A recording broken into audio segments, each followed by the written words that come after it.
Hi ನಮಸ್ಕಾರ, welcome to ಸಾಶಿ cooks. ನಾನಿವತ್ತು ರವೆ ಫಿಶ್ ಫ್ರೈ ಮಾಡಿ ತೋರಿಸ್ಕೊಡ್ತಾ ಇದ್ದೀನಿ. ನಾನಿವತ್ತು ಯೂಸ್ ಮಾಡ್ತಿರೋ ಫಿಶ್ಶಿನ ಹೆಸರು ಕಿಂಗ್ ಫಿಶ್. ಓಕೆ, ಇಲ್ಲಿ ನಾನು ಮೊದಲನೇ ಮ್ಯಾರಿನೇಷನ್ ರೆಡಿ ಮಾಡ್ಕೊಳ್ತಾ ಇದ್ದೀನಿ. ಇಲ್ಲಿ 1 ಟೇಬಲ್ ಸ್ಪೂನ್ ಲೆಮನ್ ಜ್ಯೂಸ್ ತೊಗೊಂಡಿದ್ದೀನಿ. ಅದಕ್ಕೆ 1/4 ಟೀ ಸ್ಪೂನ್ ಅರಿಶಿನ ಪುಡಿ ಹಾಗೆ ಅರ್ಧ ಟೀ ಸ್ಪೂನು ಉಪ್ಪನ್ನು ಹಾಕ್ಕೊಂಡಿದ್ದೀನಿ. ನೋಡಿ, ಈ ಥರ ಚೆನ್ನಾಗಿ ಮಿಕ್ಸ್ ಮಾಡ್ಕೊಳ್ಳೋಣ. ಇಲ್ಲಿ ನಾನು 6 ಪೀಸು ಕಿಂಗ್ ಫಿಶ್ ತೊಗೊಂಡಿದ್ದೀನಿ. ನೋಡಿ, ಇದಕ್ಕೆ ಚೆನ್ನಾಗಿ ಥರ ಹಚ್ಕೋಬೇಕು, ಮೇಲೆ ಕೆಳಗೆ ಎಲ್ಲ ಚೆನ್ನಾಗಿ ಥರ ರಬ್ ಮಾಡ್ಕೊಳ್ಳೋಣ. ನೋಡಿ, ಈಗ ಫಿಶ್ಶಿಗೆಲ್ಲ ಹಚ್ಚಿ ರೆಡಿಯಾಗಿದೆ. ಇದನ್ನು ಸ್ವಲ್ಪ ಹೊತ್ತು ಹಾಗೆ ಎತ್ತಿಟ್ಕೊಳ್ಳೋಣ. ಈಗ ನಾವು ಸೆಕೆಂಡ್ ಮ್ಯಾರಿನೇಷನ್ಗೆ ರೆಡಿ ಮಾಡ್ಕೊಳ್ಳೋಣ. ಇಲ್ಲಿ ನಾನು 1 ಟೇಬಲ್ ಸ್ಪೂನು ಶುಂಠಿ ಬೆಳ್ಳುಳ್ಳಿ ಪೇಸ್ಟ್ ತೊಗೊಂಡಿದ್ದೀನಿ. ಅದಕ್ಕೆ 1 ಟೇಬಲ್ ಸ್ಪೂನು ಖಾರದ ಪುಡಿ ಹಾಕ್ಕೊಂಡಿದ್ದೀನಿ. ಹಾಗೆಯೇ 1/4 ಟೀ ಸ್ಪೂನ್ ಅರಿಶಿನ ಪುಡಿ ಹಾಗೆ ಅರ್ಧ ಟೇಬಲ್ ಸ್ಪೂನು ಧನಿಯಾ ಪುಡಿ ಹಾಗೆ 1 ಟೀ ಸ್ಪೂನು ಕಾಳು ಮೆಣಸಿನ ಪುಡಿ ಹಾಗೆ 1 ಟೀ ಸ್ಪೂನು ಜೀರಿಗೆ ಪುಡಿ ಹಾಕ್ಕೊಂಡಿದ್ದೀನಿ. ನೋಡಿ, ಈ ಥರ ಒಂದ್ಸಲ ಮಿಕ್ಸ್ ಕೊಡೋಣ. ಇದಕ್ಕೆ ನಾನು 1 ಸ್ಪೂನ್ ಆಯಿಲ್ ಹಾಕ್ಕೊಳ್ತಾ ಇದ್ದೀನಿ. ಇದು ಆಪ್ಷನಲ್ಲು, ನಿಮಗೆ ಬೇಕಾದರೆ ಹಾಕ್ಕೊಳ್ಳಿ. ನೋಡಿ, ಇದಕ್ಕೆ ಅರ್ಧ ಟೀ ಸ್ಪೂನ್ ಉಪ್ಪು ಹಾಕ್ಕೊಳ್ತಾ ಇದ್ದೀನಿ. ಮೊದಲನೇ ಮ್ಯಾರಿನೇಷನ್ಗೂ ಕೂಡ ಉಪ್ಪನ್ನು ಹಾಕ್ಕೊಂಡಿದ್ದೀವಿ, ನೋಡ್ಕೊಂಡು ಹಾಕ್ಕೊಳ್ಳಿ ಉಪ್ಪನ್ನು. ನೋಡಿ, ಸ್ವಲ್ಪ ನೀರನ್ನು ಹಾಕ್ಕೊಂಡ್ಬಿಟ್ಟು ತಿಕ್ ಪೇಸ್ಟ್ ಮಾಡ್ಕೋಬೇಕು. ಆಯಿತಾ? ಪೇಸ್ಟ್ ಮಾಡಿದ್ದು ಗಟ್ಟಿಯಾಗಿರಬೇಕು. ನೋಡಿ, ಈ ಥರ ನಾವು ಅಪ್ಲೈ ಮಾಡ್ಕೊಳ್ಳೋಣ. ಮೊದಲನೇ ಮ್ಯಾರಿನೇಷನ್ ಮಾಡಿಟ್ಕೊಂಡಿದ್ವಲ್ಲ, ಅದ್ರ ಮೇಲೇ ಈಗ ಎರಡನೇ ಮ್ಯಾರಿನೇಷನ್ನ ಅಪ್ಲೈ ಮಾಡ್ಕೊಂಡಿದ್ದೀವಿ. ಬನ್ನಿ, ಈಗ ರವೆ ಹಾಗೆ ಅಕ್ಕಿ ಹಿಟ್ಟಿನ ಮಿಕ್ಸ್ಚರ್ ಮಾಡ್ಕೊಳ್ಳೋಣ. ಇಲ್ಲಿ ನಾನು 1.5 ಟೇಬಲ್ ಸ್ಪೂನು ಅಕ್ಕಿ ಹಿಟ್ಟು ತೊಗೊಂಡಿದ್ದೀನಿ. ಅದಕ್ಕೆ 3 ಟೇಬಲ್ ಸ್ಪೂನು ರವೆಯನ್ನು ಹಾಕ್ಕೊಳ್ತಾ ಇದ್ದೀನಿ. ಇವೆರಡನ್ನು ಚೆನ್ನಾಗಿ ಥರ ಮಿಕ್ಸ್ ಮಾಡ್ಕೋಬೇಕು. ನೋಡಿ, ಈಗ ರವೆ ಮತ್ತು ಅಕ್ಕಿ ಹಿಟ್ಟಿನ ಮಿಕ್ಸ್ಚರ್ನ ಈಗ ಎಲ್ಲ ಫಿಶ್ಗೂ ಅಪ್ಲೈ ಮಾಡ್ಕೊಳ್ಳೋಣ.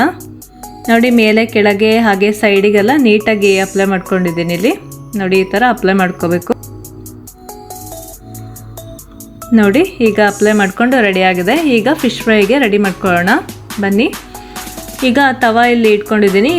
ಇದರಲ್ಲಿ ನಾನು 2 ಟೇಬಲ್ ಸ್ಪೂನ್ ಆಯಿಲ್ ಹಾಕ್ಕೊಂಡಿದ್ದೀನಿ. ಆಯಿಲ್ ಅಂದರೆ ನೀವು ಕೊಬ್ಬರಿ ಎಣ್ಣೆನೇ ಯೂಸ್ ಮಾಡಬೇಕು, ಚೆನ್ನಾಗಿರುತ್ತೆ ಫಿಶ್ ಫ್ರೈಗೆ. ಎಣ್ಣೆ ಕೂಡ ಚೆನ್ನಾಗಿ ಕಾದಿರಬೇಕು. ಎಣ್ಣೆ ಚೆನ್ನಾಗಿ ಕಾದ್ಮೇಲೆ ನಾವು ಈ ಥರ ಫಿಶನ್ನು ಹಾಕ್ಕೊಳ್ಬೇಕು. ಹಾಗೆಯೇ ನೋಡಿ, ನಾನು ಕರಿಬೇವು ಸೊಪ್ಪು ಕೂಡ ಹಾಕ್ಕೊಂಡಿದ್ದೀನಿ. ಕರಿಬೇವು ಸೊಪ್ಪು ಫಿಶ್ ಫ್ರೈಗೆ ಒಳ್ಳೆ ಫ್ಲೇವರ್ ಕೊಡುತ್ತೆ, ಚೆನ್ನಾಗಿರುತ್ತೆ ತಿನ್ನಲಿಕ್ಕೂ ಕೂಡ. ನೋಡಿ, ಈಗ ಫಿಶ್ ಕೆಳಗೆ ಕಲರ್ ಸ್ವಲ್ಪ ಚೇಂಜ್ ಆದಂಗೆ ಕಾಣಿಸುತ್ತಲ್ವ, ಬ್ರೌನ್ ಕಲರು. ಆ ಟೈಮ್ನಲ್ಲಿ ನಾವು ಈ ಥರ ತಿರುಗಿಸಿ ಹಾಕ್ಕೊಳ್ಬೇಕು ಫಿಶನ್ನು. ನೋಡಿ, ಈ ಥರ ನೋಡಿ, ಈ ಥರ ಸೈಡಿಗೆಲ್ಲ ನಾವು ನೀಟಾಗಿ ಬೇಯಿಸ್ಕೊಳ್ಬೇಕು. ಒಂದು 2-3 ಸಲ ನೀವು ಆ ಕಡೆ ಈ ಕಡೆ ತಿರ್ಸಿ ಹಾಕ್ಕೊಂಡು ಬೇಯಿಸ್ಕೊಂಡ್ರೆ ಕ್ರಂಚಿಯಾಗಿ ಬರುತ್ತೆ ಫಿಶ್ ಫ್ರೈ. ನೋಡಿ, ಎಣ್ಣೆ ಅಗತ್ಯ ಇದ್ದರೆ ಎಣ್ಣೆ ಕೂಡ ಹಾಕ್ಕೊಳ್ಳಿ. 1 ಟೀ ಸ್ಪೂನು 1 ಸ್ಪೂನ್ ಎಣ್ಣೆ ಹಾಕ್ಕೊಂಡು ಈ ಥರ ನೀಟಾಗಿ ಮಗ್ಚಿ ಬೇಯಿಸ್ಕೊಳ್ಳಿ ಆ ಕಡೆ ಈ ಕಡೆ ಎಲ್ಲ. ನೋಡಿ, ಫಿಶ್ ಫ್ರೈ ರೆಡಿಯಾಗಿದೆ. ಬನ್ನಿ, ನಾನಿಲ್ಲಿ 2ನೇ ಸಲ ಈಗ ಹಾಕ್ಕೊಳ್ತಾ ಇದ್ದೀನಿ ಫಿಶ್ನ. ಮೊದಲನೇ ಸಲ ಮಾಡ್ಕೊಂಡ್ವಲ್ಲ ಅದೇ ಥರನೇ ಸೇಮ್ ಈಗ 2ನೇ ಸಲನೂ ಈಗ ಮಾಡ್ಕೋಬೇಕು.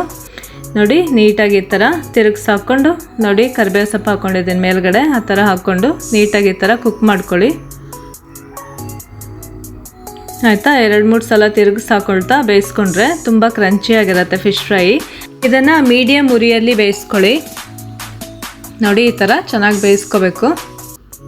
ಆಯಿತಾ? ಈಗ ನೋಡಿ, ಫಿಶ್ ಫ್ರೈ ರೆಡಿಯಾಗಿದೆ. ಇದನ್ನು ಸಾರಿನ ಜೊತೆ ತಿನ್ನಲಿಕ್ಕೆ ಹಾಗೆ ತಂಬಳಿ ಸಾರು, ತಿಳಿ ಸಾರು ಎಲ್ಲ ಥರ ಸಾರುಗಳಿಗೂ ವಿತ್ ರೈಸ್ ಜೊತೆ ತುಂಬಾ ಚೆನ್ನಾಗಿರುತ್ತೆ. ನೀವು ಕೂಡ ಮನೆಯಲ್ಲಿ ಈ ರೀತಿ ಮಾಡಿ ನೋಡಿ. ಹೀಗೆ ಗರಂ ಮಸಾಲ ಪುಡಿ ಆ್ಯಡ್ ಮಾಡ್ಕೋಬೇಕು ಅನ್ಸಿದ್ರೆ 2ನೇ ಮ್ಯಾರಿನೇಷನ್ಗೆ 1/4 ಟೀ ಸ್ಪೂನು ಗರಂ ಮಸಾಲ ಪುಡಿ ಆ್ಯಡ್ ಮಾಡ್ಕೊಳ್ಳಿ, ಸಾಕಾಗತ್ತೆ. ಗರಂ ಮಸಾಲ ಪುಡಿ ಬೇಡ ಅಂದರೆ ಈ ರೀತಿ ಕೂಡ ನಾವು ಮಾಡ್ಕೋಬೋದು ಸಿಂಪಲ್ಲಾಗಿ. ತುಂಬಾ ಟೇಸ್ಟ್ ಆಗಿರುತ್ತೆ ಹಾಗೆ ಕ್ರಂಚಿಯಾಗಿ ಕೂಡ ಇರುತ್ತೆ. ಮಾಡಿ ನೋಡಿ. Thanks for watching.